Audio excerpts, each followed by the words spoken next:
Abnormal Andy and Phantom Dark Dave. The Screaming Skull Podcast. Welcome to the Screaming Skull Podcast, a place where horror fans can feel at home. I'm Abnormal Andy, and as always, I'm not here alone. My co-host is Phantom Dark Dave. Hey, Phantom Dark Dave, how you feeling tonight? Man, were you about to call me Abnormal Dark Dave? Probably, yeah. I'm doing good, man. Here we are, second episode of the show, and we're still finding our footing, but one thing that never changes is we love watching these horror movies. Hell yeah, that's right, man. Another day, another horror movie watched. How many horror movies do you watch a week? It just depends. I don't know, maybe 2 or 3 a week, I would say. That's a pretty good average number, man. So you're knocking out, what is anywhere 2, 4, 8 to 15, a month? Someone's doing the math. It's more than that, but that's cool, man. I try to watch at least one a week.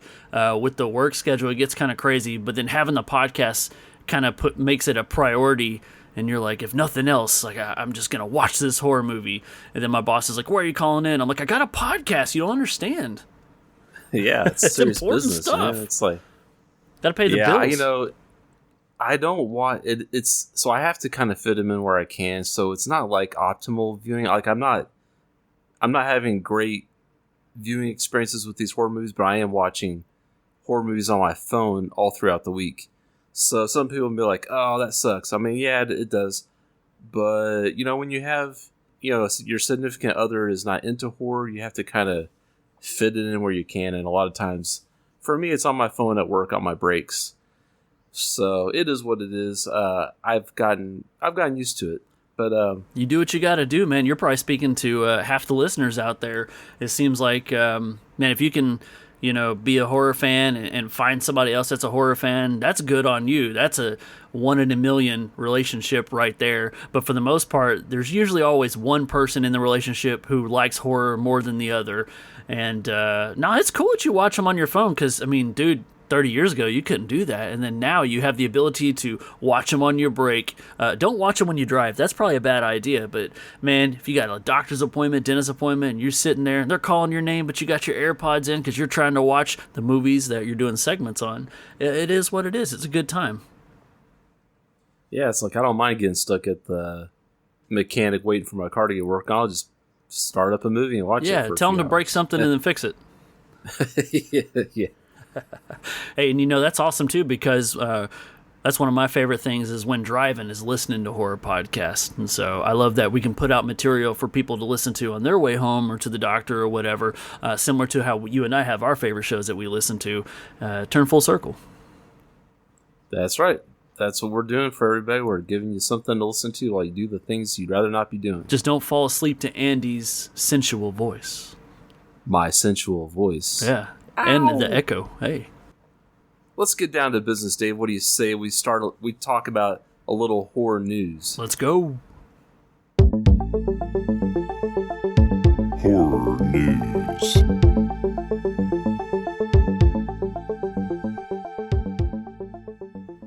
All right, so the first thing this week that caught my eye was a little article about a house going up for sale.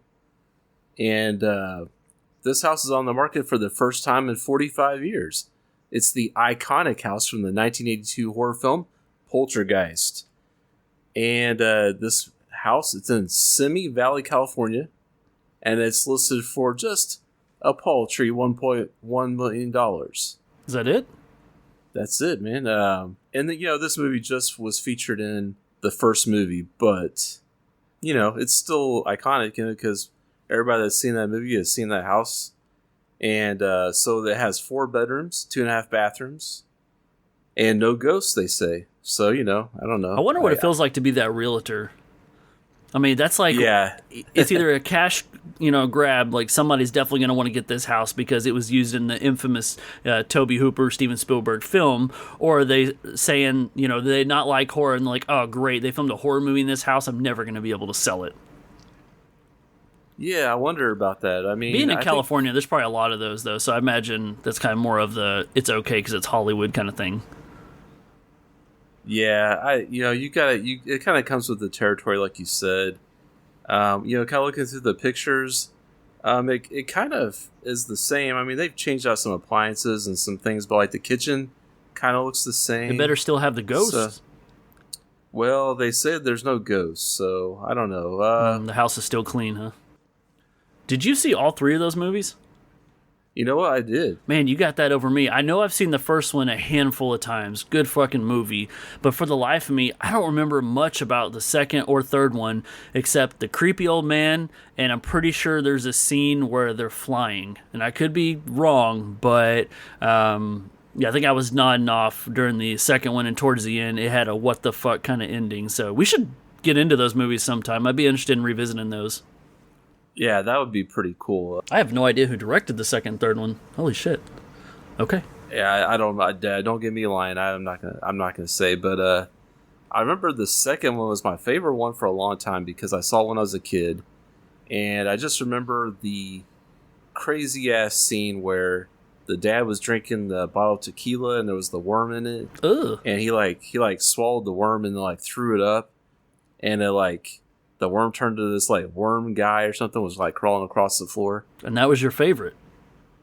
Yeah, I mean it was the most memorable, and I love the old creepy dude that was singing, walking around singing about God and his holy temple and all that kind of stuff. So yeah, I mean it's a good one. Imagine watching Poltergeist in the Poltergeist house. They should just keep it on the market and like rent it out, and people could do shows in there, and they could just make money off the house that way. Yeah, it'd be a pretty cool Airbnb. I know where I want my birthday. So that's kind of a cool piece of movie history that up for grabs just for $1.1 million. That doesn't sound right. $1 million. I'll buy that for $1 million. Yeah, right. So there's a movie that came out in 2001 that I'm a really big fan of, and I think it's kind of went under the radar for a lot of people. And I actually saw this in the theater in 2001. It's called Session 9. Oh, yeah. Are you familiar with this movie? Yeah, that's a good one. So this is, it stars the famous David Caruso from CSI Miami and NYPD Blue. Yeah, you would know all about that. Yeah. But anyway, Session 9 is getting a novelization this October. So I'm pretty excited about that. And if anybody's not familiar with the story, with what it's about, basically there's a crew, it's like a cleanup crew. They do like asbestos removal, things like that. They probably do like mold removal and all that kind of stuff too. So yeah, so they're a hazmat elimination company, and there's like 5 dudes on this crew, this cleanup crew, and David Caruso is one of them. The owner of the company, he's kind of in financial trouble. I guess they're kind of like in a business slump, so he really needs a job. So he kind of like underbid some of the competitors, and they got this job, but they have to get it done in like a week, which I guess is really fast. Yeah. The hospital, it's like this old mental hospital called the Danvers State Mental Hospital, and like so it's like this old abandoned building, right? And it's just full of asbestos, and I guess whoever owns it wants to turn it into something or whatever. So these guys have to go in like a week and get it all cleared out. So as they're working, so they start working. As they're working, this weird stuff starts happening. So, us as the audience thinking, well, is this place haunted? What's going on? So it's a super creepy ass movie. Have you've seen this movie, right? Yeah, Dave? man. And, at the time, David Caruso was recognizable. But to me, I was really taken by, I think his name, is it Josh Lucas, who's in it? And his performance was really, really good, and I remember specifics. This was one of those DVDs I picked up previously viewed from Blockbuster when you used to get them for $10, and I was really happy with kind of how creepy it is because there was a lot about this movie. Though I think it was produced by USA Films, it felt pretty original in what it was going for, and even the one scene where the guy's running down the hallway and like the lights are turning out and he's like afraid of the dark, that stayed with me forever because visually that was a good scene. The camera work in that scene was great because the camera's just kind of, you're seeing this guy running towards the camera, and it's like this underground tunnel, and the lights are just flicking off behind him, so like the darkness is just chasing him down the hallway. Right. It's really cool looking. But yeah, it's a great movie. A lot of cool set pieces, a lot of cool creepy scenes, but the novelization, it kind of is expanding on the story because it's saying, according to the press release, it says it's delving deeper into the eerie madness that made Session 9 such a horror gem, set against the backdrop of the real-life abandoned mental institution, the Danvers State Hospital. The film's atmospheric dread is reimagined in the page in the author's adept hands. His last name is Francis. I'm not sure. I don't recognize the name, but the novel expands on the film's screenplay, offering fans new insights into the character's psyche and unveiling more twisted, dark secrets from within the sinister asylum. Anyway, so that's kind of interesting. It sounds like we're gonna get like a novelization, like you would normally with the. That's wild movie that time. Somebody's like, "Hey, 20 years after this movie came out, let's give it a backstory. Let's set it up for a potential sequel." Do you still actively read? Not as much. I used to when I was younger. I used to read a lot. Would you read this book? Yeah, I probably would. As I get older, I feel like I just don't read as much. I listen to audiobooks more, stuff like that. That still counts. So, I don't know. I think it's hard for me just to sit down and read a book. I don't know, like, it's easier for me to like pop on an audiobook while I'm doing something else. Hey, if you listen to audiobooks, I count that as reading. So you actively listen to audiobooks, you read. That's how it goes. That's the adult way of doing it. So, the novelization will be available through all major bookstores and online platforms as an ebook, a paperback, a hardcover, and an audiobook. It's expected to come along at the end of the year. They don't have a specific date. If they were smart, they'd get it out by Halloween. I know. There's also going to be a mass market paperback edition for retro novel collectors, so that's cool. That's super cool. All right. Andy wants to know, is there an audiobook version? Hell yeah. It looks like there's going to be an audiobook version, yeah. Bring back the original actors, let them read it. That would be cool. Like the main guy, the guy that played the owner of the company, I think he would do a good job of being the narrator because he has a cool voice. I feel like he's like a British guy, or he's like Australian or British or something. I don't know. He has a kind of a cool voice. One of my favorite TV miniseries was the late 70s Salem's Lot, directed by the one and only Tobe Hooper. And we've had this story going around for a long time now about a supposed remake. I found an article where they have announced that it's actually coming out. So all the way back in September of 2021, writer-director Gary Dauberman went into production on the movie, on his new adaptation of it. And it's actually going to be a movie. It's not going to be like a TV series. And it was originally set to reach theaters on September 9th, 2022, but then Warner Brothers, in their infinite wisdom, decided to push it back 7 months because of COVID. And then soon after, it underwent some reshoots in the spring of 2022. Then, August of 2022, Warner Brothers announced that it was going to be, I guess it was supposed to be released on April 21st, 2023. But then they bumped it in favor of Evil Dead Rise, which I have never seen that movie. Have you seen that one? I wish you hadn't asked me. No. Okay. Well, hey, now it doesn't sound so bad. We can both hang our heads down in shame. I want to see it. I tried to watch it once and it was buffering, and so I went to watch something else. So anyway, the Salem's Lot remake was bumped for Evil Dead Rise back in April of 2023. And so it's all this time has passed. Warner Brothers has finally decided to bring it to light, to bring it to our eyeballs. And they're going to send it straight to Max. Oh, of course. It's going to be sometime this October, they're saying. Oh, just in time for Halloween. Okay, something makes sense now. But that's crazy because I've been hearing about that for well over a year, and it seems like it bounced around so much that I felt like James Wan was attached to it at one point for production. I don't know if he's still producing it or not. But, yeah, we'll see what they do, man. I mean, it's a bummer that it's going straight to streaming, but that also means you can watch it right away in the comfort of your own home, and there's nothing uncool about that. Yeah, so the cool thing about Gary Dauberman was his previous works was like Annabelle Comes Home and The Nun, and he also worked on the recent It movies. So I loved Annabelle Comes Home, and I think from what I'm reading, this movie has kind of that old Hollywood feel to it. It kind of has, it kind of feels like an older movie, which is really cool. I think both of us are really going to like that bit of news. Did you ever watch the remake they did with Rob Lowe? No, I kind of saw maybe, I think I might have seen like a scene or two, and I just wasn't into it.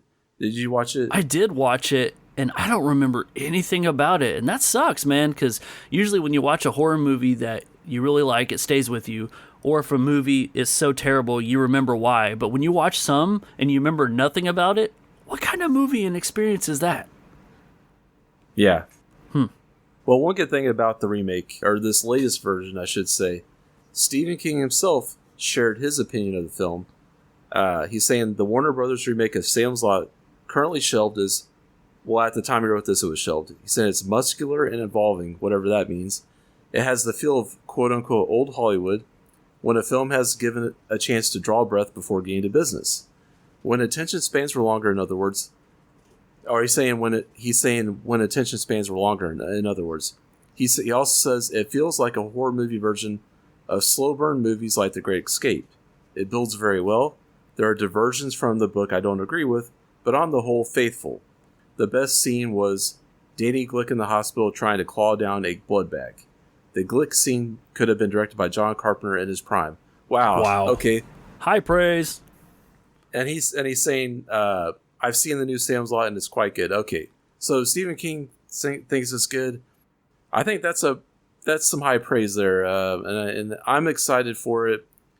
I don't have Max currently, so I don't know. Maybe I'll have to bite the bullet and get it in October just to watch this. Yeah, since you don't buy physical format no more. I know. I just... Yeah, it's just one of those things, man. Hey, some people don't have the shelf space. Yeah, it's the best excuse that you can use. Like, I don't like to dust. Well, okay, well, that's cool, man. You and I, correct me if I'm wrong, we both really, really love Salem's Lot, and so I'm excited for it, and I'm also kind of nervous about it because I'm in the minority where I love the original miniseries of It, but the remake, the new Pennywise, I respect it, but it's not my cup of tea. And oh man, just like The Creature from the Black Lagoon, like I love the original. I'm excited that they're making something new, but I'm so scared of it getting messed up. But I guess I should remember that you can't take away the original, so if it sucks that bad, don't watch it. But Stephen King says it's good, but we've seen Stephen King's only directed movie. So what does that tell you? Oh yeah. Yeah, Maximum Overdrive. Maximum Overdrive. Yeah. Man. If you like AC/DC, that's the movie for you. That movie's quite fun, though. If you like bad movies, that's a fun-ass movie. Oh, yeah, for sure. You got anything for horror news, or you want to hand it over? You know what, Dave? I'm going to... Man, I tried to come up with a cool football thing, since, I'm in Kansas City, home of the Chiefs. But I'm going to... You got to be careful, man. You start mentioning sports team, we're going to get people mad. I know. We just tell them we're on the same horror team. I'm going to do an alley-oop pass you the ball, brother. Slam dunk. All right, cool, man. So let's talk about what's in theater right now. Coraline. Did you ever see Coraline? No, I've never seen it. It's making its 15-year anniversary debut, man. It's a pretty good horror movie. Good for the kiddos. It's from the director of Nightmare Before Christmas, and he also did James and the Giant Peach. So if you want your first experience for Coraline to be a good one, go catch it at AMC Theaters. Otherwise, just wait. It'll be streaming again, but... We got to talk about the big one, man. Last time we recorded the episode, we talked about Alien Romulus coming out. Now it's been out for a little while. Had a pretty good opening weekend, estimated budget of $80 million, which is insane for a horror movie, but it's already recouped about $110 million worldwide. So I say word of mouth will go pretty good, and I've heard people say that Alvarez has done pretty good with that movie. I won't go see it. I like Aliens, but I'm going to wait for the home experience for that one. But man, people were saying that he channeled like the inner Ridley Scott, James Cameron vibes. So I guess they're saying if you like some of the original stuff, this is a good one to see. But Andy, you know what's coming out this week? What's that? Blink Twice. You know anything about that? No, never heard of it. Oh, okay, cool. It's a horror movie. It's got Channing Tatum in it. I remember seeing the trailer for it when we went and watched Deadpool, and this film is directed by Zoe Kravitz, and yes, daughter of Lenny Kravitz. And did you ever see The Batman? The most recent Batman movie? No, I haven't. Okay, she played Catwoman in it, so I was trying to help you land who that is. But Blink Twice looks pretty good, man. It looks definitely like a thriller more than an all-out horror movie, but look, there's some horrific moments in the trailer, so I'm pretty excited for it. I can't tell where I'm at, if I'm going to go see it or wait for it to come out, because, the trailer gets me excited, but I'm so afraid to be let down. But, there's some independent movies kind of coming out. There's one called Strange Darlings, which is the first horror film directed by J.T. Molnar, and though I was reading the synopsis on what it was about, I couldn't help but be distracted by the cast. So Kyle Gallner is in it, and you'll know him. He was in Smile and Jennifer's Body. He was even in the Nightmare on Elm Street remake. If you saw him, he kind of plays that emo kid for the longest time. He's all grown up now, though. So yeah, he was the guy. Okay, if he's in Smile, I think I know who you're talking about. Like, yeah, we'll just say that's him. He's kind of like the one guy that believed her, basically. Or yes. Is that some? Yeah. Okay, cool. Okay. And then we got Barbara Hershey from The Entity, and of course she appeared in Insidious films. Yeah. Yep, that's a throwback. And we got Willa Fitzgerald, which she was the main actress from the Scream TV show, the first 2 seasons. Oh, nice. That's a series that we both love. Yes, I never did see the 3rd season of that, even though my buddy Marty's always on my ass about it. I need to watch it, but I never had it streaming for free, so after I watched the first 2 seasons, I was done. Another thing that's really cool about Strange Darlings is that Giovanni Ribisi has a small role in it, but he's actually the director of photography.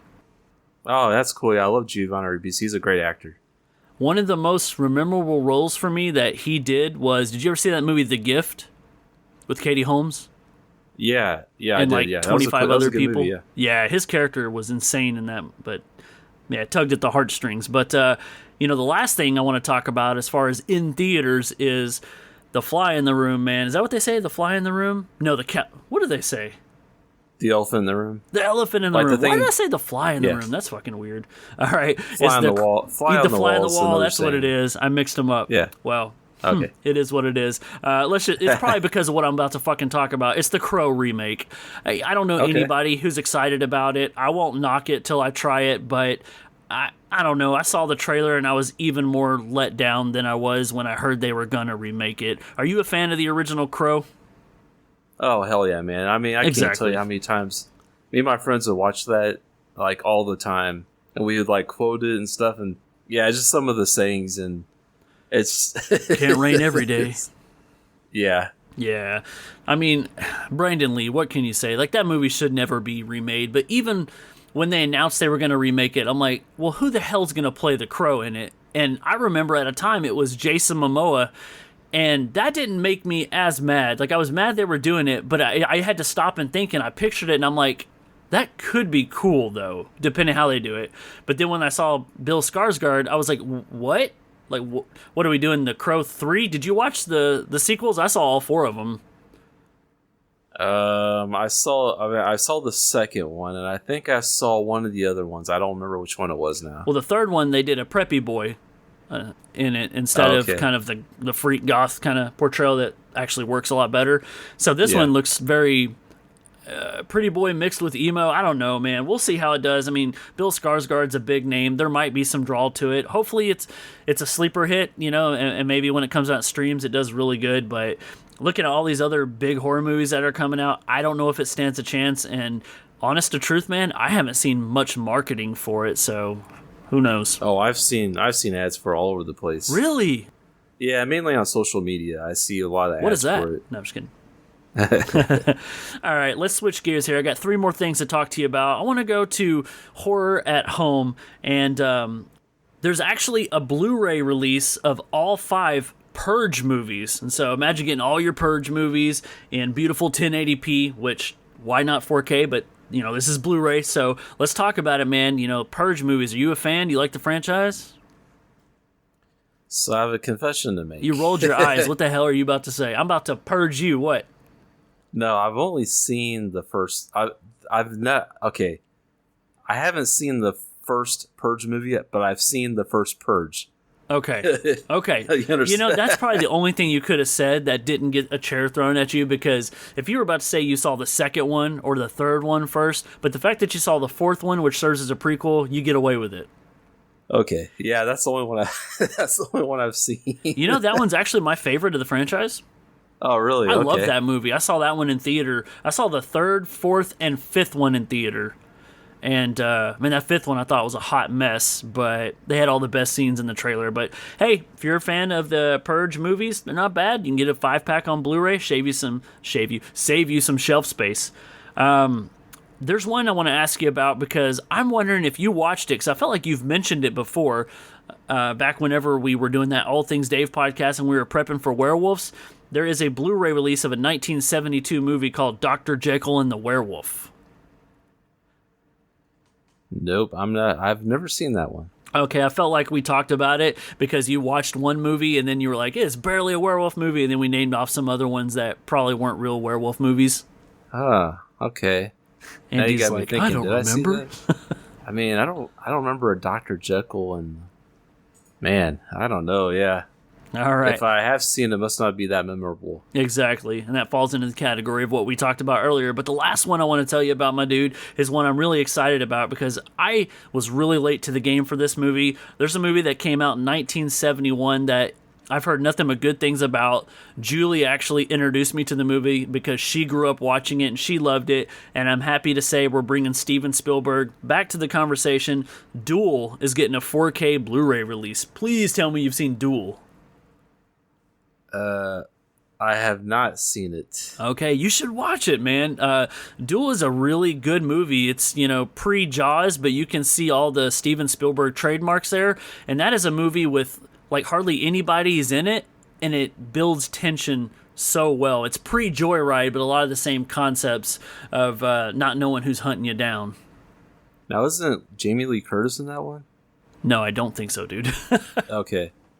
Or like Stacy Keach. I know there's like somebody in that movie. Well, shit, let's pull it up real quick. We got somebody out there. Oh, you know what? Never mind. I'm thinking of another movie called Road Games, I think. Oh, okay. Never mind. Okay. But yeah, you should check out Duel. I don't know if it streams anywhere for free, but I got a VHS tape of it. I'll send it to you if you can find a VCR. I'll find it somewhere to stream, I'm sure. Awesome, man. Well, that's all I got for horror news. I don't know about you, but before we get too far into it, we should tell people kind of how we're doing this now. We mentioned on our first episode, hopefully you guys checked it out, that each episode we're probably going to do about 3 segments. And originally we wanted to tell you what all segments were before going in, but we forgot to do that last time. So Andy, we'll take that opportunity right now. Let's go ahead and tell the listeners what the second and third segment are going to be. Yeah, so we're going to get into some 80s horror, which is some of our favorite horror out there. And we're going to be talking about 1988's Dead Ringers from David Cronenberg. And then the third segment is going to be 2024's Immaculate, starring Sydney Sweeney.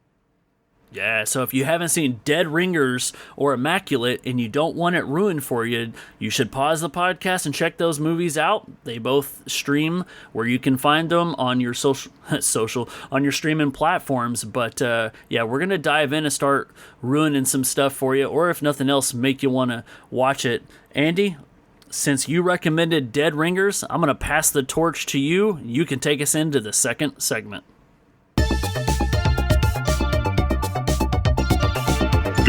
80s horror.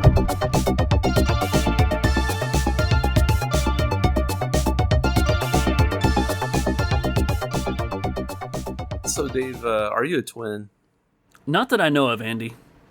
Okay, I'm not either. But I've always wondered kind of about twins and just what their life is all about, you know? Yeah? If you out there screamers have ever wondered about a pair of twins, what their life is like, you should check out Dead Ringers because you get in deep into a couple of twins' life. This movie is directed by David Cronenberg. He is well known for The Fly. He's well known for like body horror kind of stuff like that. Big in the 80s and the late 70s. And this movie also stars Jeremy Irons, which he is a phenomenal actor, and we'll talk about that here as we talk about the movie. And yeah, I don't think there's really any other notable people in this movie, is there, Dave? That sounds so harsh, but unfortunately you're right, man. There's great acting all around in this movie, but some of the names I can't even pretend to butcher. But honest to truth, man, it's Jeremy Irons times 2. He steals the show. Oh, for sure, man. And I guess just to get into that, off the bat. I mean, Jeremy Irons deserves an Oscar for this movie. If he portrays both twins, obviously, because they both look the same. You know, these are identical twins. You have Beverly and Elliot, and they are gynecologists. And they're, like I said, they're identical twins. People really can't tell them apart. So that kind of makes it a little bit easy to have the same person play both twins. But they do this really cool thing where they do the split screen thing where they're using the camera tricks to show them both on screen at the same time. So I also give props to the camera work in this movie to be able to pull that off. But I mean, Jeremy Irons, I mean, he puts in a great performance. Hey, what would be your favorite Jeremy Irons movie or role? Die Hard with a Vengeance, baby. Look at you. You had something prepared. That's awesome. I'm going to give my shout out to Ed the Undead. I'm going to go with his portrayal of Scar in The Lion King. Oh, cool. Yeah. Evil bastard right there. Man, I didn't realize that he was Scar's voice, but... Be prepared. Don't sue us, Disney. We don't got nothing to take, so they That's ain't, right. They ain't gonna bother with. Come at me, guys bro. Like us. Yeah. You know, Andy, you mentioned this is a David Cronenberg film. Are you a fan of David Cronenberg? You know, I like The Fly. I'm trying to think of what other movies he. Rabid, but you know, it's been a long time since I've seen Rabid. I need to watch that one again. Have you seen Shivers? I've not seen Shivers. That's one I haven't seen either. That was one of his first big ones. I think one of the biggest ones he did outside of The Fly was, of course, Scanners, which is a pretty gnarly movie.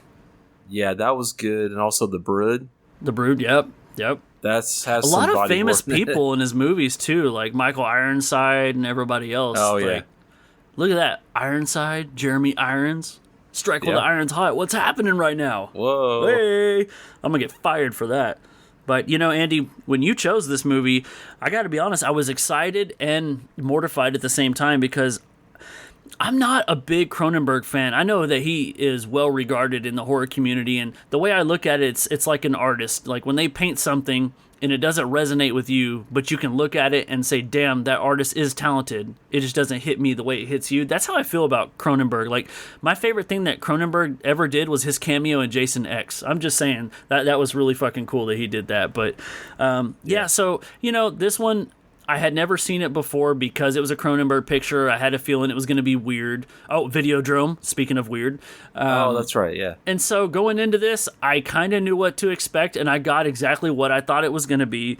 But I was shocked on just the performances from Jeremy Irons, and there was something about the story that, outside of doing it for the podcast, that kept me interested until the end of the movie because I had to see where the hell it was going. Yeah, that was one of the things, like, they really had this build-up going through the movie, and basically the plot, it's kind of a simple plot. It's not a whole lot to it, but you have the two twins that are gynecologists. They share a practice, and they kind of, so, you know, they're twins, but they're two different people. So Elliot is the more confident of the two, and Beverly is kind of the guy that kind of hangs back in the shadows, so to speak, or whatever. And Elliot is kind of the more social guy. He's the one that like flirts with women and kind of takes women out and kind of has more sexual escapades with women, with some of their patients, though, it seems like. And then whenever he's kind of bored with the woman, he will have Beverly go and spend time with him. And the girl or the woman thinks that Beverly is Elliot still. They can't tell the difference. So they kind of like to play mind games with their women that they are involved with, I guess. Although Beverly is kind of more of just along for the ride. I feel like he's not so much an active participant in the mind games. I don't know. Maybe he is. Well, Elliot's the kind of person that you know is going to be a player for life, isn't going to fall in love. And Beverly is a very low self-esteem character that falls head over heels for one of the girls pretty quick in the movie. And he becomes kind of the compassionate one that we're able to relate to. And the whole time I was wondering, I was like, why the hell is his name Beverly? Yeah, and they even comment that the actress, you know, the woman that he is infatuated with actually comments on his name, say, that's a girl's name. And he's like, oh, it's not. No, it's not. It's spelled differently. That's what he said. That's his excuse.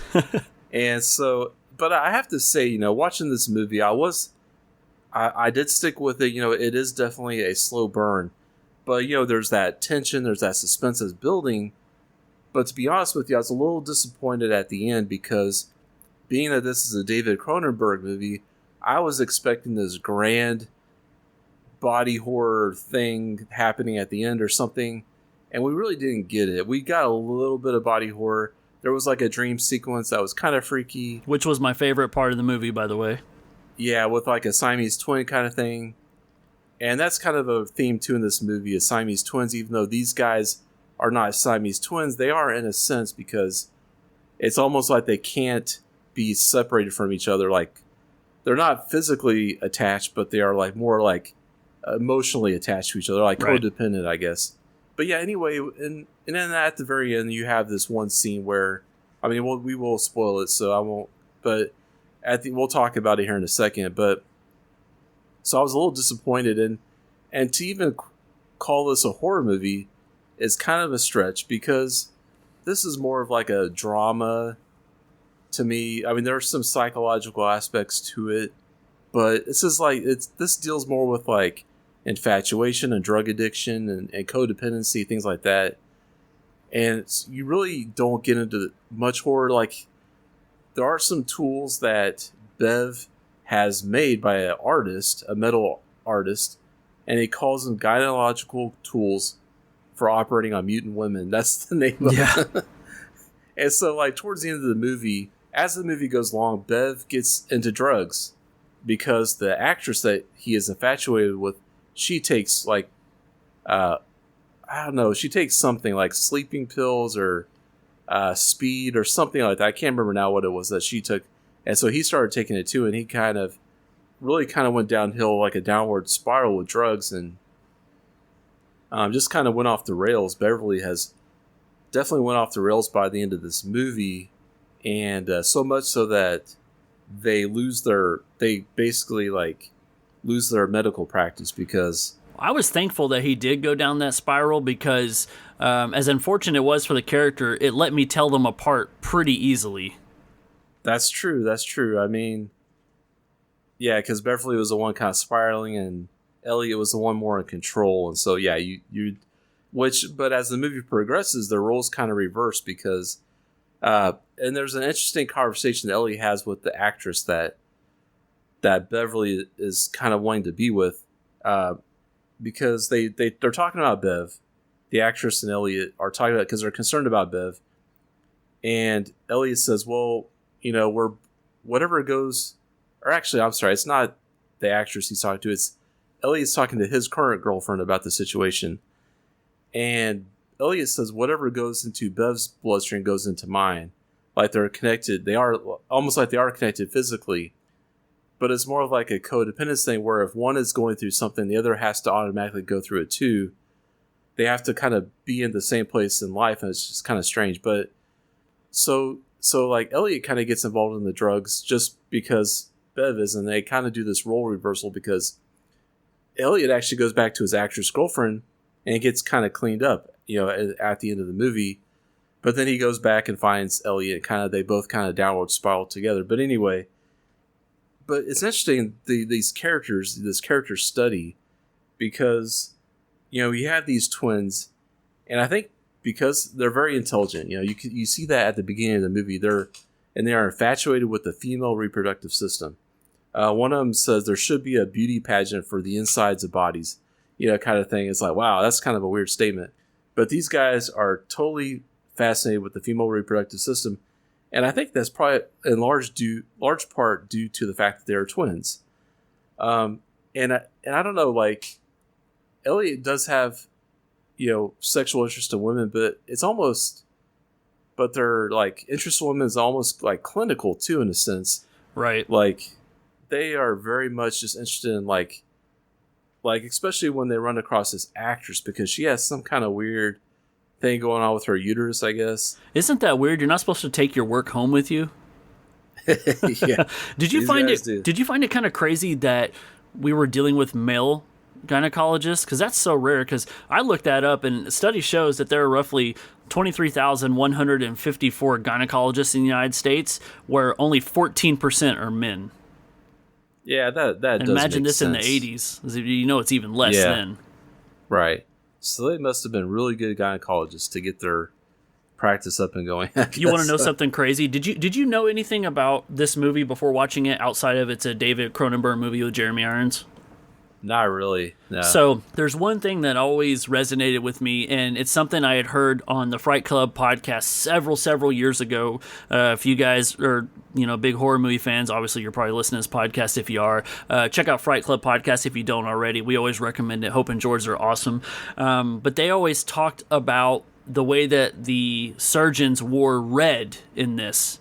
And I was like, that's badass, because I'm a huge fan of like red and black. I think those colors go together amazingly. And you get that in this horror movie. So when you see those doctors and they're in full red, it just hits those like satanic vibes for me or something. When I look at it, I'm like, that looks evil and dope all at the same time. So much so that whenever I play Smash Bros with my kids, I always pick Dr. Mario and put him in red. And it's like an inside joke to myself. So I'm like, hey, yeah, David Cronenberg movie, And then now I watched it and I'm like, all right, well, Smash Bros is cooler, but yeah. That's all I'm getting. Is I always knew about looking forward to the red outfits in this movie, and they did not disappoint. It's pretty gnarly. I just wish we could have saw more of the surgical tools at work. Yeah, I did notice the red that they're wearing, and I didn't really understand why, but that makes sense, like kind of what you're talking about. Because when you're fucking people up and blood spatters all over you, it doesn't show, Andy. That's true, yeah. But yeah, going back to these tools, and these are something that I saw like a glimpse of when I saw promotional pictures of the movie or whatever. I saw some of these tools and I'm like, it got me excited for this movie. I'm like, oh man, what are they going to do with these tools? Like, I just knew that they were going to do some kind of medical horror with these tools. Yeah, you messaged me last night and you were on eBay. You bought some. Oh, well, that was supposed to be our secret. Oh, oops. But no, I mean, Bev actually tries out some of the tools on somebody in their operating room. Oof. And they had to, fortunately the assistants had to like cut them off, had to stop them. So, because I guess the woman started bleeding from the instruments and. Yeah, I thought that was going to go somewhere too, and it was a pretty abrupt scene, which I guess thankfully we weren't succumbed to that, but being a Cronenberg film, I was like, oh, here we go. This is when it's going to go down, but like you said earlier, it kind of doesn't really go there except for that dream sequence, but Andy, I mean, we can't skip over that dream sequence. I know we mentioned it briefly, but there is a scene where the actress who's kind of in the middle of this love triangle between Elliot and Bev, she dreams that she's in bed with both of them and they're actually conjoined, and she goes and starts to bite on them where they're joined as if separating them like a fucking umbilical cord or something. And I think that part grossed Julie out, which made it even cooler, but that was definitely the Cronenberg moment of the film, and that was my favorite part because that was something I didn't expect, even though I knew it was coming. Yeah, that was pretty crazy. I mean, I don't know. Yeah, just the idea of Siamese twins is kind of like it's kind of unnerving, a little unsettling, and they even talk about there's a famous case of some Siamese twins, and Bev and Elliot are always kind of like talking about this case throughout the movie. The twins' name, the Siamese twins' names was Aang. Was it Aang and something else? I can't remember now what the other one's name. I just had it, but it was like Aang. It was the Yin Yang twins. Yeah, something like that. But yeah, but yeah. I think this story, Andy, was based on something.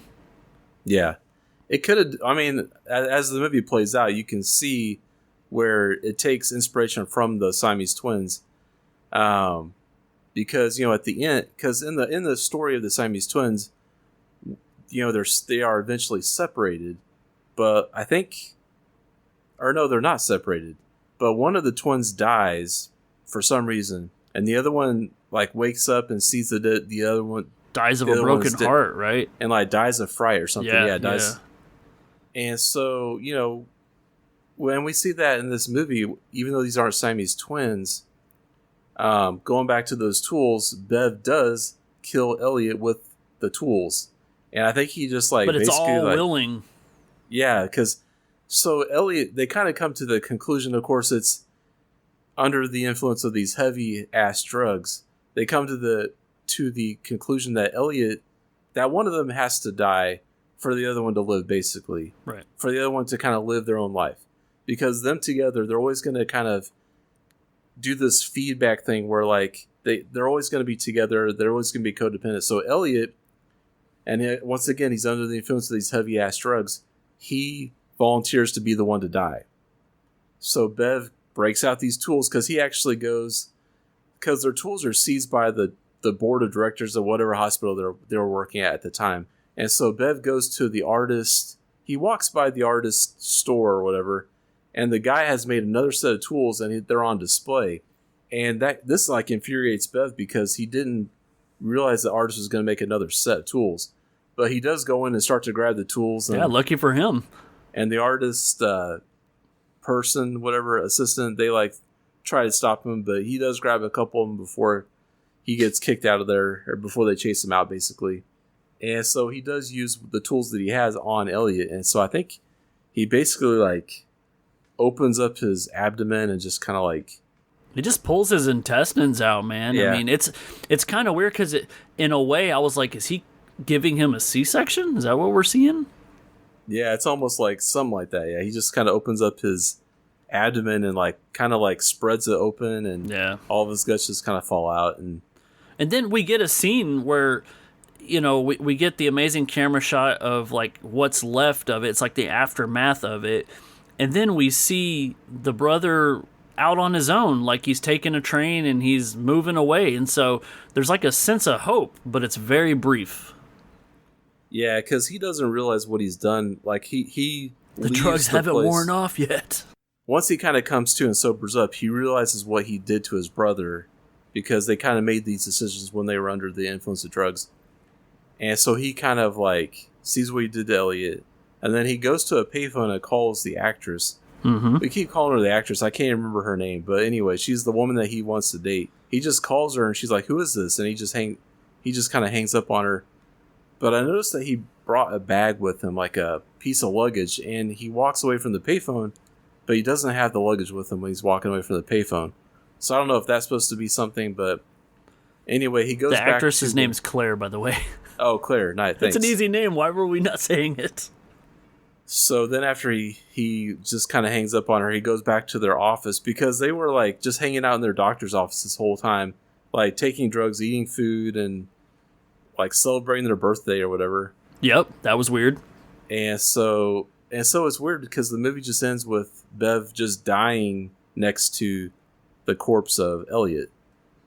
I'm like, how do you just die? Like, it resembles the, true story that they were talking about. So right, instead of fright, died of sadness, or I guess scared of what he did. But Andy, like we mentioned, we don't have twins or whatever, but no matter what I've seen, any, horror or not, any time there was twins and some kind of symbiotic conversation came up, it never fails, mention that twins have some connection, like a really, really strong bond. And so, I mean, essentially... in some way, your twin is like another version of you, I guess. I mean, everybody has their own personality. And so I can only imagine the mental and emotional toll it would take if something happened to your sibling that way, especially an identical twin like that. It feels like a part of you literally is dying. And so it's a very believable ending, but was it the right ending for the movie? It really capitalized on that melodramatic vibe, and it took me out of the horror vibe. Yeah, I agree. I mean, it was kind of an anticlimactic ending for me. So, but, I think it was appropriate. Kind of looking back on the story, I think it was appropriate. Pretty long movie, too. 2 hours. Yeah, it was like, it was 2 hours. So, but yeah, but overall, I enjoyed the movie. I'm not mad that I watched it. I think, if you're telling somebody about David Cronenberg and say, "Oh, you gotta watch his movies because they have he's known for this certain, the body horror," I would not recommend this movie to be their first movie they watch, because it doesn't really go there. But I'm not, like I said, I'm not mad that I watched it. I would recommend it to people if they're curious about it. Yeah, for me, it was a one-time watch. I'm glad I saw it. I'm sure out there it's somebody's favorite movie, and that's fucking awesome. There are definitely likable things about it, but yeah, glad I saw it. But if I'm being honest, Andy, I'm even more happy about the other movie I saw.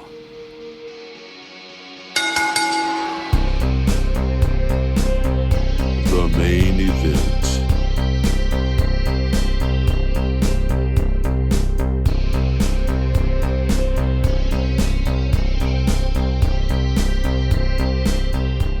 All right, man, tonight's main event, 2024, was Immaculate, and I watched these in order. You know, I knocked out Dead Ringers, and then I watched Immaculate yesterday, and Immaculate was totally the movie I needed. This falls into that category of religious horror, and that is easily becoming one of my absolute favorite subgenres, though all of them share a lot of similarities.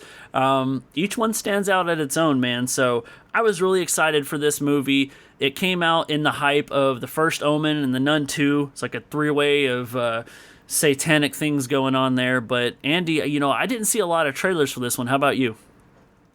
Yeah, I think I remember seeing some trailers, and like you, I thought this was going to be another riff on the Omen type thing, and because it kind of came out at the same time. But I really like that it made it. It's kind of its own movie. You know, once you see what's happening. So I was happy with that. Even though I liked The First Omen, I really enjoyed that movie. I never did see The Nun 2, even though I liked the first one. Sacrilegious. Go watch it. Okay. It's great. Yeah, I need to go see it. Yeah, but I really like this. I did really like this movie a lot. But yeah, I didn't know much about the actress that was in it, Sydney Sweeney. I'd never really seen her in anything else, so I wasn't sure what to expect going into it. And I really think there's really not like any other big names in this movie, right? Not really. I mean, obviously the people have probably been in things that we're not familiar with, but there was no major horror names that stood out to me. Even the writer, Andrew Lobel, this was his first full-length feature, but apparently this movie has kind of been, I don't want to say in the works, but it's definitely been brought up in the last 10 years. They were trying to make it back in 2014 and it got shelved. And the main actress is the reason that it finally got done, because she kind of took it upon herself with the production company and getting the writer in there because she really believed in the story and really wanted to play the title role. Oh, that's awesome. So yeah. So it seems like, you know, Sydney Sweeney may be okay with doing some horror stuff. Yeah, she had already done a thriller before with the same director, so that's kind of cool if they're working together. She was in this movie called The Voyeurs, and so I haven't seen it, but after seeing this movie, I am interested to see what else she does. And, you know, this movie had a $9 million budget, and it made over $28 million, so, it, you know, by that number, it was successful. Yeah, for sure. So, Andy, I mean, let's talk about this movie. So, yeah. Synopsis is pretty simple. You know, you have an American nun who joins a convent in Italy where she discovers dark secrets within the church.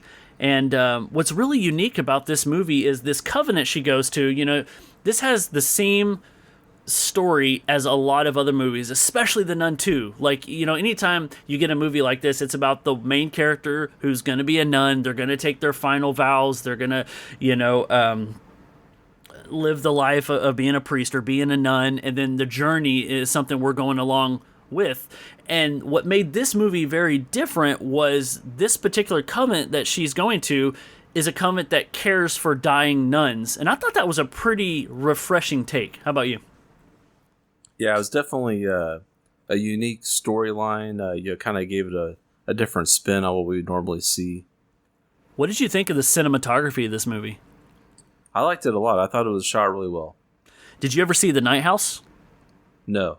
Okay, you should watch The Night House. That's a thriller. It does fall into horror category because of kind of where it goes, but that movie has the same cinematographer, and the cinematography in both movies is fucking fantastic, and that was a highlight of this movie. Sydney Sweeney does really, really good, but I kept finding myself really falling in love with the scenery and the camera shots. And what'd you think about the beginning? We kind of get a cold open. So Love we it. kind of, yeah, we know right off the bat that something is not right at this convent. Hook, line, and sinker, my dude. I mean, we get cold opens can be so great or so horrible, but when they're executed, it sets me up, and I'm like, okay, I'm along for the ride. And when you get the scene where this nun is sneaking around, stealing keys, and trying to escape a convent, you know that you're in for something good. But man, when we first got our glimpse of like the four figures coming at her, and then they catch her, I thought that was going to be it, but no, we get the visual like leg break against the iron gate, and I remember jumping back like, damn, I can't believe we went there so quick. And then I gotta say, the scene that follows was even more horrifying, because I think a lot of people have this fear: nobody wants to be buried alive. Yeah, that was definitely terrifying. I mean, and you're just wondering, like, what is going on? What did she do?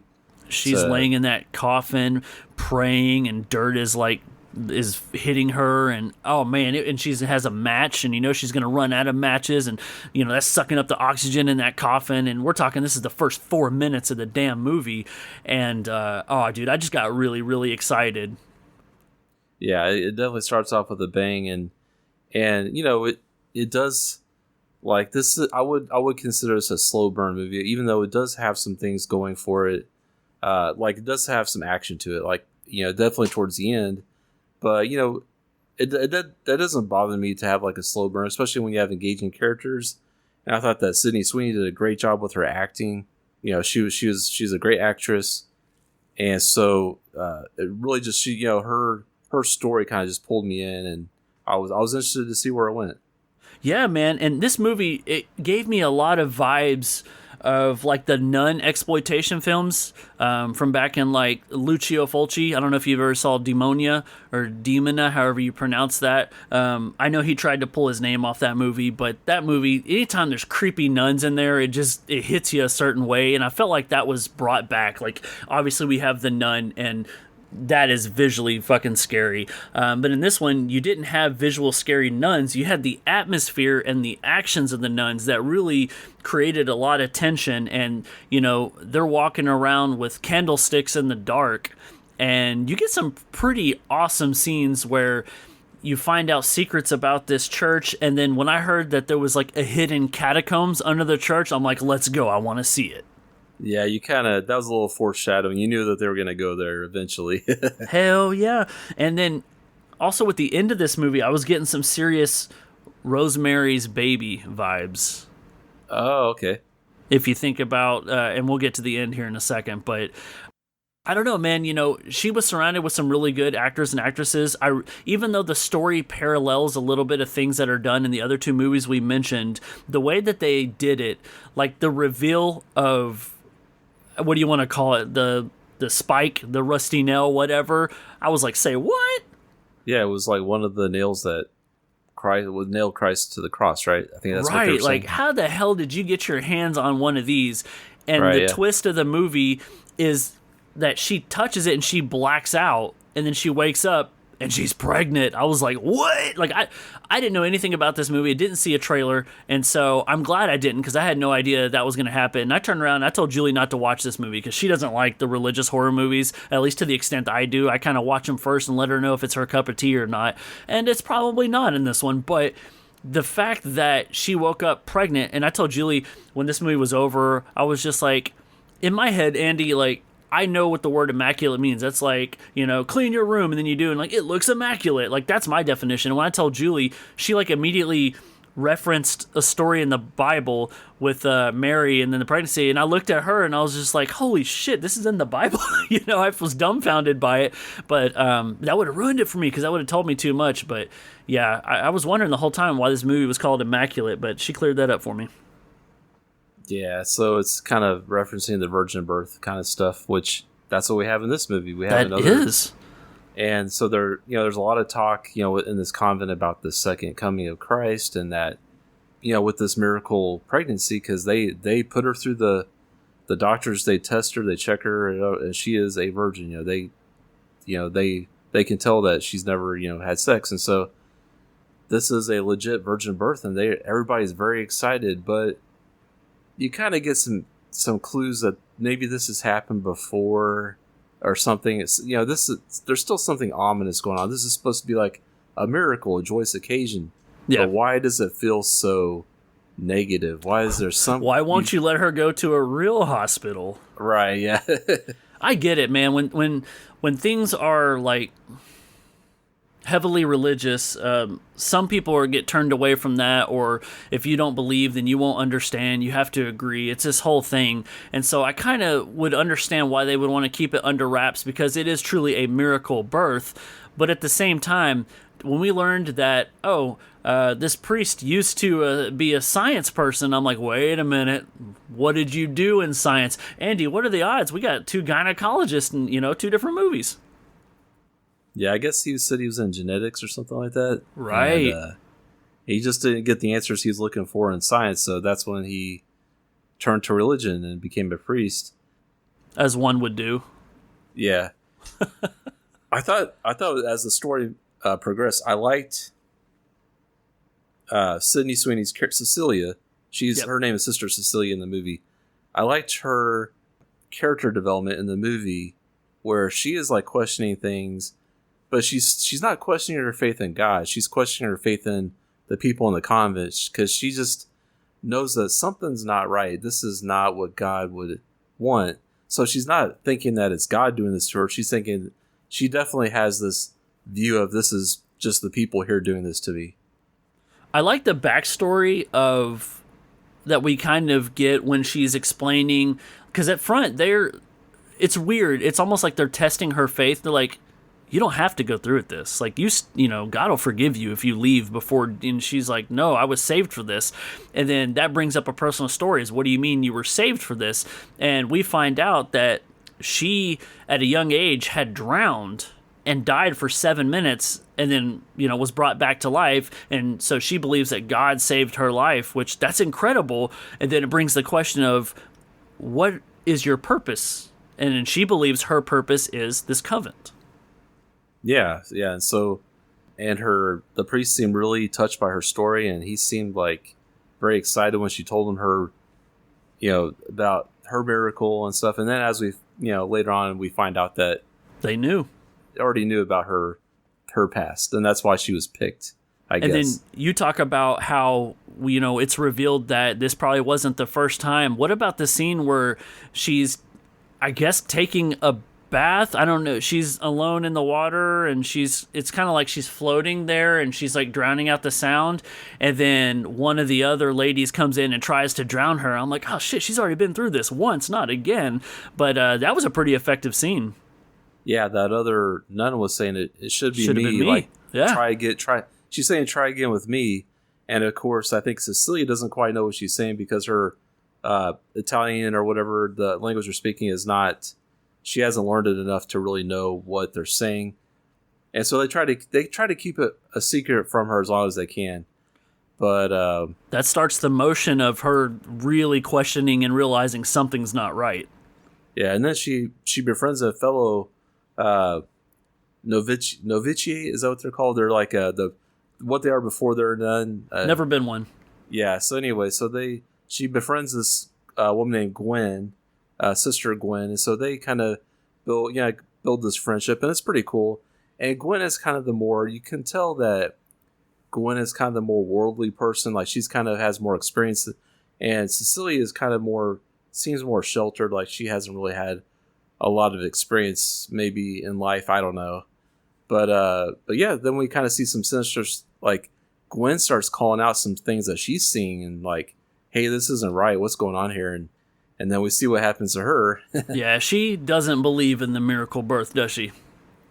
No, not at all. She can tell that something's not right, that the priests are lying to her. And so she actually calls them out on it, and they take her away. And that's a pretty creepy scene, too, because there's multiple times where Cecilia wakes up and she hears screaming, and there's a scene where she actually travels outside into the courtyard to this other building, and we get to see what's actually happening to Gwen. And I knew it, but I couldn't look away. And then when I saw it, I was like, that was nasty, bro. Oh, that was awful. Yeah, it's like, well, I guess she ain't telling no more lies. No, but what about that nun outside? The one that cuts her hair at one point, and then she sees her outside. Did you notice how, like, the light had shifted, and her face looked almost like red lit? And it was terrifying, because she's like, you're never going to leave here. And I was just like, wow, This was demonic looking. I couldn't tell if her face had changed or if it was just the lighting and camera work to make her look more sinister than she normally does. But that scene was ultra effective. Exactly. I was thinking, okay, her face changed there. Like, there's like something like that's good acting right there. Yeah. But then once we kind of realized what's happening, it's okay. It's not supernatural, or it is. Or that was one of my complaints about the story, is I didn't really understand how the genetics fit in with the nail and all that. I understand that. So like as later on, there's this whole like exposition. There's, it's like one of the Bond villains. He like explains the whole plot or whatever, as every good villain does. Yep. Yeah, so he kind of explains that on this nail that they have, it's the DNA of Christ, man. Yeah, there's DNA of Christ. So, but I don't understand how just her touching the nail can get the DNA into her. But I also noticed that everybody else that handled it wore gloves. So right, so it's obviously tampered with. There's got to be some extent, but if you think about it, if you really get into it, all these girls who they've tested this on before and failed have woke up pregnant. You're not going to get pregnant just by touching that nail. So they've probably put something on that nail that makes you pass out when you touch it, and then they probably impregnate the girls with the DNA. Okay. Well, and I wondered that too, because she had that dream not too long after that. Right. Where she was surrounded by the nuns with the red faces. Yep. And so I wonder if maybe that was like alluding to maybe there was some kind of something happening while she was asleep or something. What's really crazy is after she sees what happens to Gwen and she gets this idea, it was funny because we knew that she needs to get the fuck out of there. But then the scene abruptly has her having a miscarriage in bed, and I didn't expect that at all. I was like, whoa, we jumped right to this. This looks like we got more blood in this than the David Cronenberg film we watched. And then whenever the main mother, I forgot what her name was, but the main lady at the convent, she's real likable. Like, I don't know if she is harboring this. Obviously, she's harboring the secrets, which sucks. But at the same time, she was always really nice to Cecilia, and she was somebody Cecilia could confide in. And she seemed pretty upfront and honest. But man, whenever she is down, dude, she like takes those sheets and like puts her face in them. I was like, oh, that's gross, dude. That's all her blood. Yeah. That was. But then gross. We find out it's not her blood, is it, Andy? Nope. She sees the whole bundle underneath the bed, and it was a dead chicken in there. I didn't see that coming, even though it was perfectly set up. That's true, because earlier in the movie they were showing them how to slaughter the chickens or how to. Right, and Cecilia, she refrained for it. She couldn't do it, but she did it this time, or took one that was already done, and she managed to fake that miscarriage. And that was a great scene because she's in the back of the car. They decide to take her to a real hospital because they are worried they're about to lose this miracle child, and then the main nun sees it, calls the priest on the phone, and basically we're like, oh, shit's hit the fan. And Cecilia's in the back seat pretending to have this miscarriage. They lock eyes, and then her face switches to terrified because she realizes the jig is up. She busts out of the car and she's running, but she is really pregnant, so she can only do so much. It's a beautifully shot scene where she's like running through the field and she is getting away, but then the camera kind of turns over and we see her running at the camera, and then we see that they catch up with her. And dude, I felt that scene. That was really emotional, and I was like, fuck, they got her. And so, yeah, that scene worked really well, and we knew she was doomed from this point on. And they drug her and they put her in that wheelchair, and earlier we had seen one of the nuns have this imprint on her foot, and when I saw she was in a wheelchair, I was like, oh shit, that's about to happen. Oh yeah. Well, and I saw they triggered that. I remember that other priest was kind of like stoking the coals in that furnace, where I was like, oh, okay, here we go, this is the part. I didn't really understand why they were doing this. Basically they were branding the bottom of her feet with the cross. I didn't understand if it's just to mark her, but it did make it where she couldn't hardly walk. Right. But maybe that's the point. Like, they couldn't cut her foot off. That's too obvious. I guess so. But then later on, you would have thought she would be able, after the burns would heal, she'd be able to walk again, I guess. I don't know. Well, shit, she was pregnant, bro. If we're going to dissect this film, how was she running like that? So anyway. That's true, yeah. But it does get us towards the end of the movie where she finally is able to get out of the wheelchair. And, you know, when you're fighting for your life, you're going to push to the fullest. You could probably do some pretty remarkable things. And she sure does come up with a good idea of burning that son of a bitch down. Yeah, that I really enjoyed I feel like the ending was nice. It was a nice payoff because you always want to see the good guy kind of get the best of the bad guys, and so I was like cheering her on. I was like, yeah, this is great because, like you said, yeah, she just sets the laboratory on fire and locks the priest in there. Dude, he burns alive, and we see a little bit of the aftermath and the visual effects. The makeup on him looked really good. Oh, for sure, but that didn't quite finish him off, though. Like, he was Hell no, he had a fire extinguisher. Yeah, and so then this is the part where we get the catacombs, which was good. Which is cool. Yes. Because you just didn't know what she was going to run into down there. It was giving me vibes of As Above, So Below. Have you seen that? Oh, yeah. Pretty awesome. But yeah, it was so cool to see her going through because, Lord behold, all she has is a flashlight and it barely works, but it created a pretty intense and creepy atmosphere, and then you have a half-burned priest chasing her down there. Yeah. And then she sees first she finds Gwen's body. That was kind of a shock. Just the eyes, man. They were popping out of her head. I was like, ugh. Oh, yeah. I didn't quite know what happened to her, but it wasn't pleasant, whatever it was. But I'd keep that under my bed. What? But then she does see like a spot of daylight down there. And so she's running towards the light, and it's like a hole in the wall, and there's, it's going to the outside. And so she's starting to crawl through the hole, and somebody grabs her ankle. Almost makes it. Yeah. And so that we see the priest, he's back, and he's just going to perform a C-section on her. He's like, if you won't deliver this baby, I'll deliver you. Yeah, so that was kind of like, ugh. So I didn't realize that she still had that rusty nail.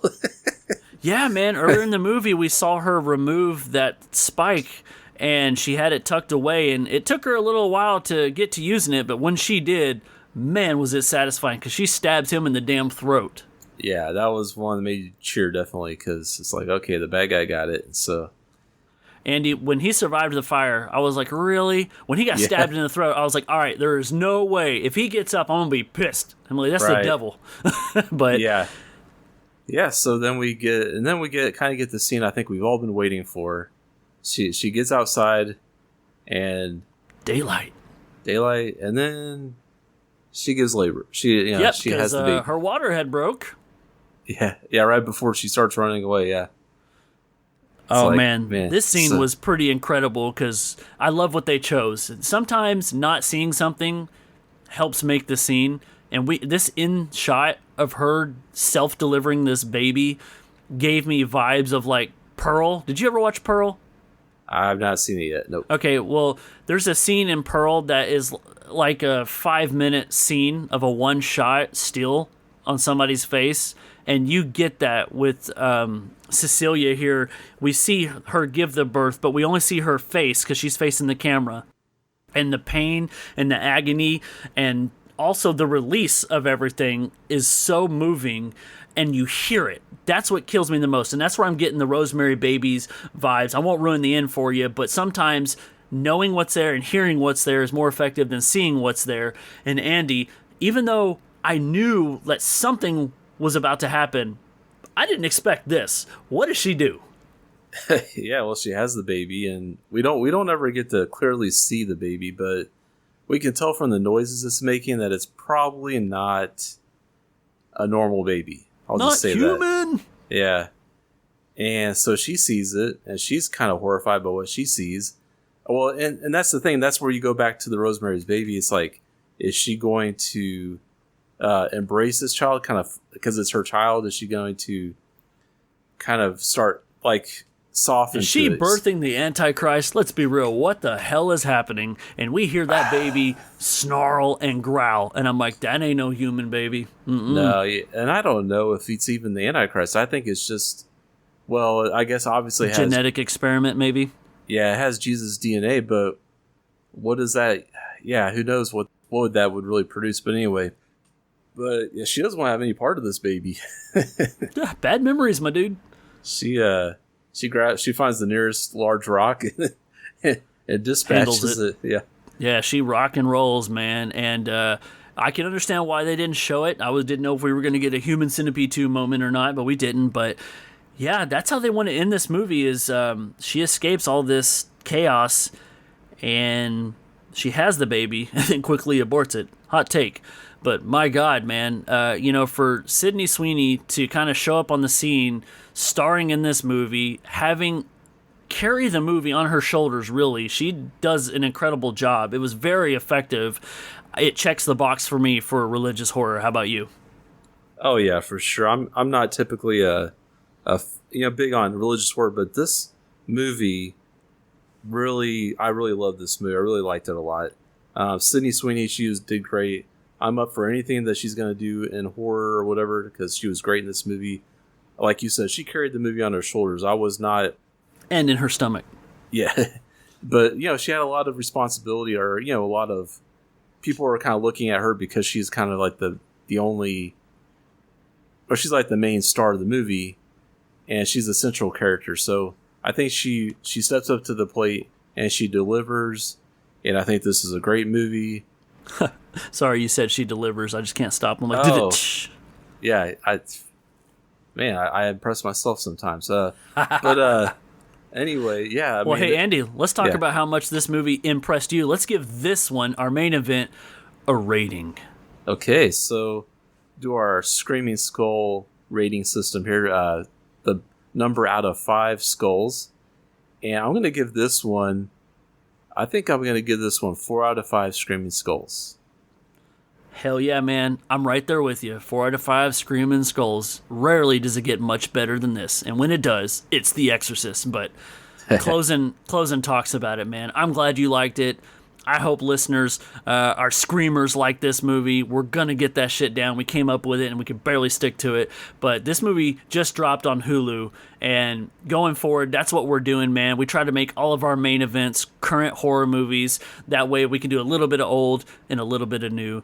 Andy chose Dead Ringers. We both agreed with Immaculate. Somehow there was still some damn crossovers in between. We had C-sections in both movies. What's really happening? I swear to God it wasn't planned, but I was really happy with this movie.